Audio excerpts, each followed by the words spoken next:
이제 세 가지 없음 중 마지막 무소유에 대해 에카르트는 자신의 관점을 강조하기 위해 다시 한번 일반적인 이해를 살핍니다. 그에 따르면 저명한 스승들의 무소유에 대한 가르침은 이러합니다. 즉, 사람은 내적으로나 외적으로나 모든 것, 모든 행위로부터 탈속되어서 하나님이 일할 수 있는 하나님의 고유한 처소가 되어야 한다는 가르침입니다. 이 또한 훌륭한 사상이지만 에카르트의 관점에서 이것은 궁극적 가난에 미치지 못합니다. 왜냐하면 이러한 생각에는 하나님과 나 자신이 분리되어 있기 때문입니다. 에카르트는 말합니다. 사람이 하나님과 그의 모든 행위로부터 탈속된다면 하나님이 영혼 안에서 일하시기 원하는 한 하나님 자신 스스로가 자신이 일하기 원하는 처소가 됩니다. 그리고 여기에 마음의 가난함이 있는 것입니다. 만일 하나님이 이러한 가난을 지닌 사람을 발견한다면 그때 하나님은 그의 고유한 일을 행하시고 그리고 사람은 이렇게 그 안에서 하나님을 겪게 됩니다. 이렇게 하나님은 자신 안에서 일하시기에 그 자신이 자신의 고유한 처소가 됩니다. 이러한 가난 가운데 사람은 그 자신이었고 또 지금도 그 자신이고 또 영원히 그 자신일 영원한 존재를 되찾게 됩니다. 여기서 우리는 에카르트가 유한한 시간의 관점에서 말하는 것이 아니라 영혼의 관점에서 말한다는 것을 알아야 합니다. 하나님이 모든 존재를 넘어서 있고 또 모든 구별과 차이를 넘어서 있는 한 이러한 하나님의 존재 안에서의 영원한 존재로서 나는 나 자신일 뿐이고 나 자신을 원할 뿐이고 나 자신을 알 뿐입니다. 심지어 에카르트는 이렇게 말합니다. 나는 영원한 나의 존재에선 나 자신이 나의 원인입니다. 나의 존재에서 모든 것이 태어나고 나는 나와 모든 것의 원인입니다. 내가 원했다면 나는 있지 않았을 것이고 모든 것도 있지 않았을 것입니다. 내가 있지 않았을 뿐 아니라 하나님도 있지 않았을 것입니다. 하나님이 하나님인 것, 이것의 원인은 곧 나이며 내가 있지 않았더라면 하나님도 하나님이 아니었을 것입니다. 나 자신이 나의 원인이다. 하나님이 하나님인 것의 원인이 곧 나 자신이다. 이러한 생각은 유일한 창조주와 피조물이 구분되는 유일신론적 이해와 대별되는 인간 개인을 비롯해서 세계 자체가 신이라는 범신론적 이해를 드러내는 것으로 오해를 받을 수 있습니다. 이런 이유에서 현대를 사는 우리에게뿐 아니라 에카르트 동시대의 중세인에게도 에카르트의 가르침은 받아들이기 어려운 면이 있었습니다. 실제로 이러한 경계를 넘나드는 사상으로 인해서 에카르트는 그의 말년에 종교재판에 회부되기에 이릅니다. 하지만 에카르트는 그의 생각이 성경과 전통 기독교 가르침과 배치된다고 생각하지 않았습니다. 다만 그는 하나님과 사람의 연합의 신비적 측면을 드러내기 위해 자신의 사상이 극단적으로 보이는 위험을 감수했을 뿐입니다. 1327년 2월 13일 콜로뉴에서 열린 종교재판에서 에카르트는 쟁점이 되었던 주제, 즉 인간의 영혼이 곧 신이고 신의 형상, 신의 이미지인가 라는 문제에 대해서 변론합니다. 이 점에 대해 저는 어떤 위험 요소를 갖지 않습니다. 인간 자신인 내가 곧 이 형상이라는 것은 오류이며 거짓입니다.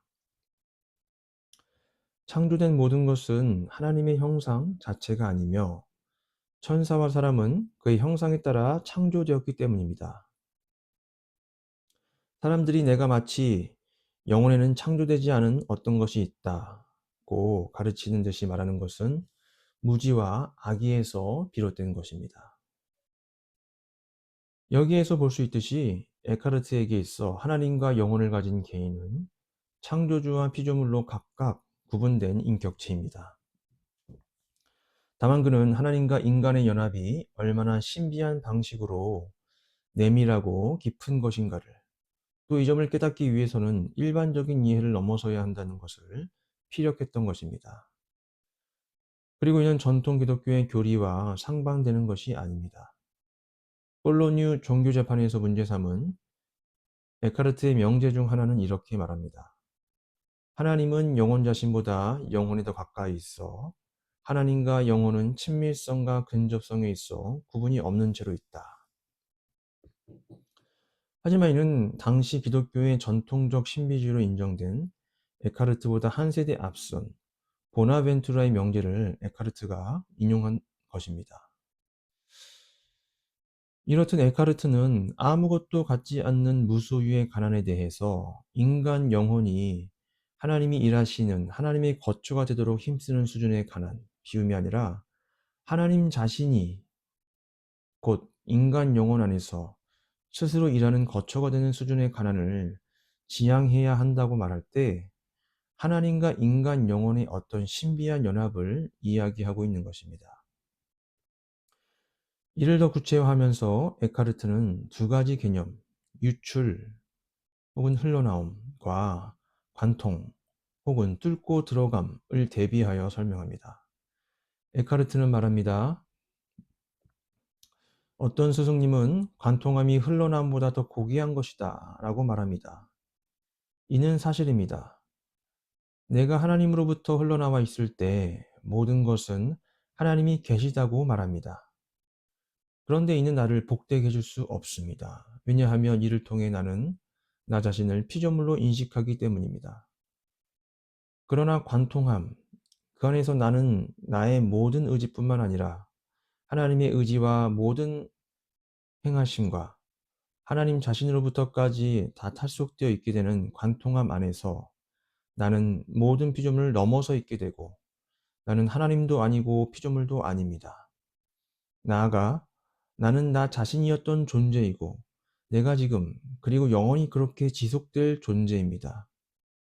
여기서 나는 나 자신이 모든 천사들을 넘어서도록 움직이게 하는 어떤 힘을 받습니다. 이 힘 안에서 나는 큰 부유함을 얻어 나는 더 이상 하나님이 하나님인 사실의 수준에서 그리고 그의 모든 행함의 수준에서 하나님에게 만족할 수 없습니다. 왜냐하면 관통함 가운데 나는 하나님, 나와 하나님 이렇게 우리는 하나라는 것을 수용하기 때문입니다. 여기서 나는 나였던 자신이고 또 여기서 나는 무엇을 믿지 않거나 믿거나 하지 않습니다.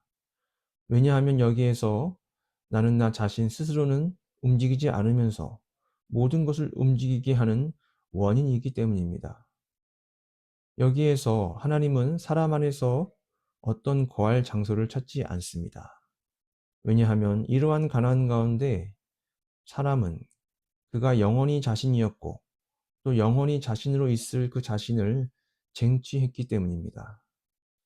여기에서 하나님은 나의 영혼과 하나입니다. 여기에 우리가 찾을 수 있는 궁극적 가난이 있는 것입니다. 유출, 흘러나옴이란 나 자신을 비롯해서 모든 만물이 그 근원인 하나님으로부터 유출된, 즉 흘러나와 따로 떨어져 있음을 의미하는 것이고, 관통은 모든 것이 하나로 있는 일자애로에 뚫고 들어감을 뜻합니다. 인간의 실존 세계는 다 서로 떨어져 나와 있어 나 자신과 또 나 자신이 아닌 내 앞에 놓여진 무엇, 즉 대상인 타자로 구분된 이원화된 세계로 인식됩니다.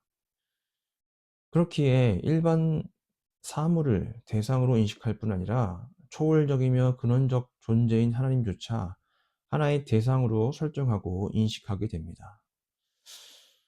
그러나 이러한 인식이 머무는 한 예수님이 말씀하는 복된 가난의 수준에 이를 수 없다고 에카르트는 말하고 있는 것입니다. 여기서 필요한 것은 곧 관통, 뚫고 들어감입니다. 나 자신이 머물고 있는 이 세상 가운데서 그 근원이 되는 단 하나, 어떤 구분도 없는 어떤 텅 빈 비어짐 안으로 뚫고 들어가는 것입니다. 이 가난, 이 비어짐 안에서 하나님은 나의 대상이 아니라 나의 존재의 기반이며 여기에서 하나님과 나는 하나인 채로 있습니다. 그 결과 나는 예수님께서도 눈여겨보신 시편 82편의 말씀과 같이 나 자신이 일종의 신이 되는 것입니다.